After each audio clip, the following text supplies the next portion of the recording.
And this is what happened to me when I was 14 until 16. And then we lost the war. And this was on May the 8th, 1945.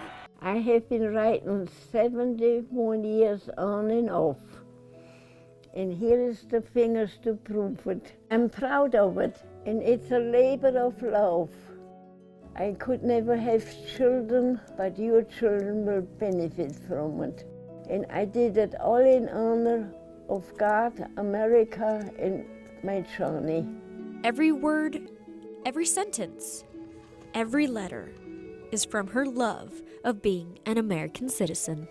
The star, I mean, you look at how many logos in El Paso have the star on it. It's on everything. It's El Paso's biggest thing, I think. It always has been. According to a newspaper story in the El Paso Times, but from columns written at the time, there's a first for everything. First note, first song,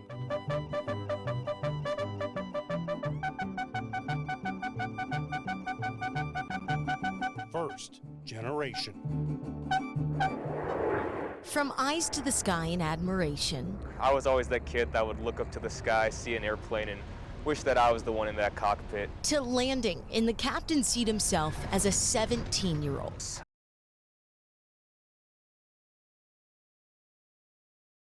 There's a spot in Arvada you may have never heard of. Changing the way most people think of recycling. We try to take as much as we can. Things that you can't, again, put in that recycling bin at home. David Riccio helps run Sustainability Recycling. They will gladly accept the things you want to get rid of so they don't end up in the trash and eventually in landfills. Recycling is just really important to us because it helps the health of this planet. Fire extinguishers, styrofoam coolers, buckets of paint, wires, chargers, smoke alarms. The list of what workers will take is long, and we mean long. While recycling is in their name, they actually do more reusing. Hearing aids, travel-size soap, shampoos, and those are all donated to various organizations around the city. Collecting, sorting, disassembling. There's a lot of work happening on any given day inside this building, and they've assembled a special team to help make it happen. We employ over 90 individuals in the IDD community. IDD stands for Intellectual or Developmental Disabilities, a community Riccio says struggles with finding a job. The unemployment rate for that community is about 80%, maybe even closer to 90%. It's an effort that aligns with the group's overall mission, one they have seen Coloradans step up to support year after year. We're just in this community where we want to leave this planet better than we found it. There's just magic that happens here. We started this year with a pilot program of 5 students that we did in the first semester, had tremendous results. We realized coming back from the pandemic, what we've heard from our students and families is that the old traditional schooling of sitting in classrooms for as long as we were before wasn't what people wanted anymore. Ultimately, we started basically at the beginning of this school year, and we've done it every Thursday almost for the entire school year with the 2 sessions that we've done. And we plan on coming even more often and impacting more students. We absolutely have seen a huge difference in these students. Number one is attendance. Students participating in this program have been showing up to school more than ever, getting to school on time so that they can make sure that they make it to their program. But we really wanted to be able to choose students who we wanted to get to see in a different light. I've learned that, let's say, you're angry or sad, the horses know that and they can react to that. I've had my ups and downs, but I feel like I've done better. Each of these youngsters that comes is a little different, and they connect with certain horses more than others. You need people that can relate to them and create trust and relationships. They know how to get kids connected to the horses, which is a huge blessing for us. This is not the normal type of aircraft that you'd find out here. We'll come into work at about 7 o'clock in the morning. We'll get a pass-down briefing with the off-going crew and see how their shift went, see what kind of missions they were on. We'll check a bunch of equipment. We'll issue ourselves drugs for the day and narcotics for the patients. Head out to the aircraft, make sure all of the aircraft systems are functional, all the medical systems are functional. Right now there's 4 nurses and four medics and 4 pilots, and then we work on a 3-man crew, so there's always 3 people on base at the time. We're working on hire 4 extra nurses just because we're such a busy base, a high volume base, that they want to rotate us more often in between flights. We'll receive a flight request from our comm center. The pilot will do a weather check and make sure that we can safely complete the transport and complete that flight. Pilots will show up, shift change is 7 o'clock. We'll do kind of a pass down with the off-going pilot. Check the aircraft out, make sure everything's the way it's supposed to be. We'll review the logbook, make sure there's no open discrepancies, anything like that. And we'll assemble the aircraft in about 10 minutes and try and be off the ground in about that same amount of time. And we'll head towards that patient. It's basically an emergency room, just condensed to fit in the aircraft. So we can handle back-to-back probably 2 or 3 flights if we're just going down into El Paso. With the amount of medical equipment and stuff that they carry. So basically an emergency room.